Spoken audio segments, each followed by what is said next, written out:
Assalamualaikum warahmatullahi wabarakatuh. Perkenalkan, nama saya Maulidia Putri Fatima. Saya dari kelas C2. Di sini saya akan menjelaskan tentang fungsi Al-Quran serta perbedaan dan persamaan Al-Quran dengan kitab lainnya.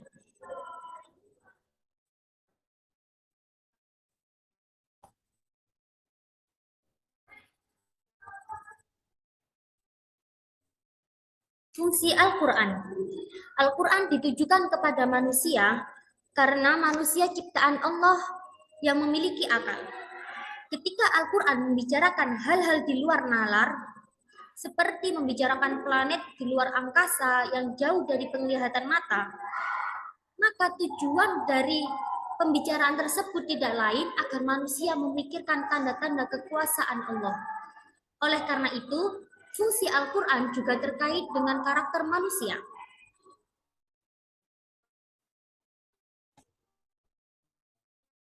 Yang pertama, manusia adalah makhluk berakal.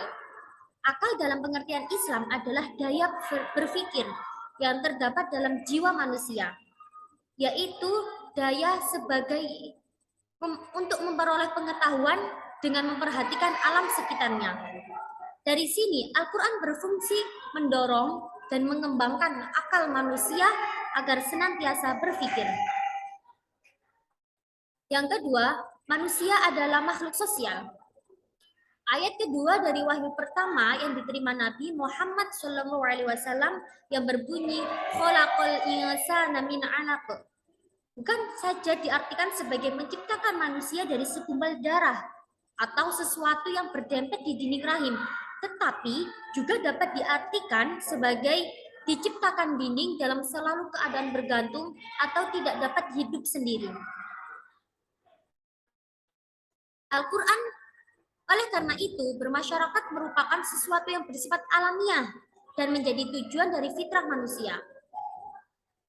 Dari sini Al-Quran berfungsi sebagai pedoman hidup bagi manusia dalam menjalin hubungan antar sesama. Yang ketiga, manusia adalah makhluk yang lemah. Ia lemah dari sisi rohani dan jasmani.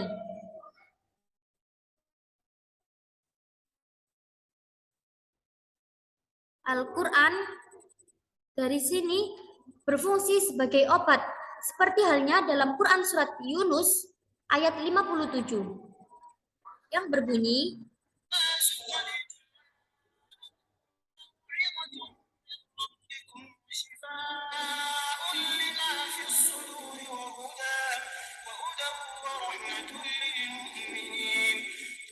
artinya, wahai manusia, sungguh telah datang kepadamu pelajaran Al-Quran dari Tuhanmu, penyembuh bagi penyakit yang ada dalam dada dan petunjuk serta rahmat bagi orang yang beriman. Yang keempat, manusia adalah makhluk yang diangkat oleh Allah menjadi khalifah di bumi. Dalam konteks Al-Quran memandang sebagai wakil atau khalifah Allah di bumi. Untuk memfungsikan kekhalifahannya, Tuhan telah melengkapi manusia dengan potensi intelektual dan spiritual. Karena secara etika manusia berkewajiban dan bertanggung jawab terbesar terhadap lingkungan dibanding dengan makhluk lainnya. Sehingga manusia ditunjuk sebagai khalifah di muka bumi. Untuk itu, fungsi Al-Quran adalah rahmat bagi seluruh alam semesta.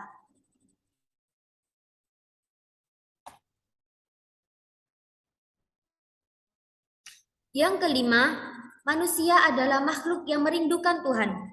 Kalau kita menengok ke belakang, mempelajari kepercayaan umat manusia, maka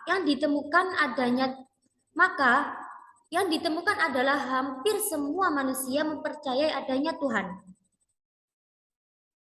Orang-orang Yunani kuno mempercayai bahwa bintang, Venus, Mars itu adalah Tuhannya. Oleh karena itu, Al-Quran turun untuk meluruskan keyakinan-keyakinan yang salah dan bertentangan. Dari sini Al-Quran berfungsi sebagai petunjuk mengenai Tuhan. Yang keenam, manusia adalah makhluk Allah, yang mana semua alam tertuju pada manusia.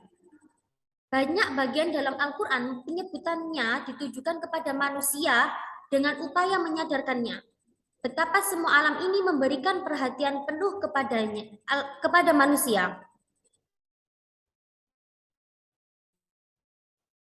Dalam penjelasan ini, Al-Quran berfungsi sebagai informasi valid mengenai peristiwa masa depan. Yang ketujuh, manusia adalah pelaku sejarah. Setiap langkahnya disorot generasi sesudahnya. Dengan akalnya yang tajam, peristiwa masa lalu bahkan ribuan tahun lalu dapat ditelusuri dan diteliti. Oleh sebab itu, Al-Quran memberitahukan kejadian-kejadian masa lalu yang bisa dijadikan rujukan sejarah. Selanjutnya, kedelapan, manusia adalah makhluk penerima beban dan amanah. Apa yang dilakukan manusia mengandung akibat hukum. Dengan mengimplementasikan amanah dan perintah dan larangan dari Allah, maka manusia akan terselamatkan kehidupannya, baik di dunia maupun di akhirat.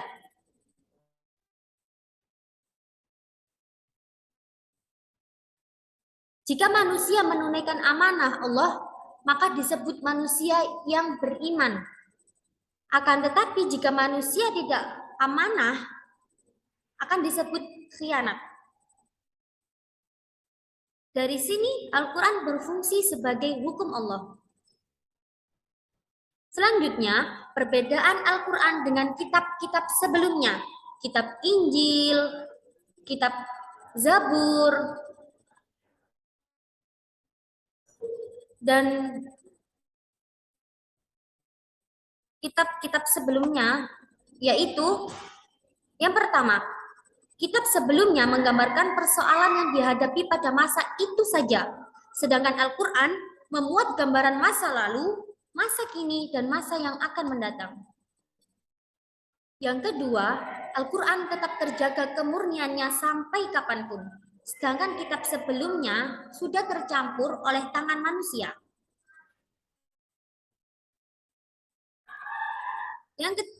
Yang selanjutnya, persamaan Al-Quran dengan kitab lainnya. Yang pertama, sama-sama berasal dari Allah.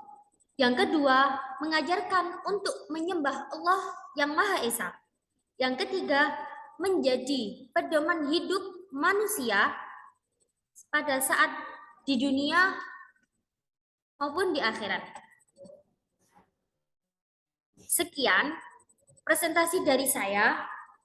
Kurang lebihnya saya mohon maaf yang sebesar-besarnya. Akhirul kalam, wabillahi taufiq wal hidayah. Assalamualaikum warahmatullahi wabarakatuh.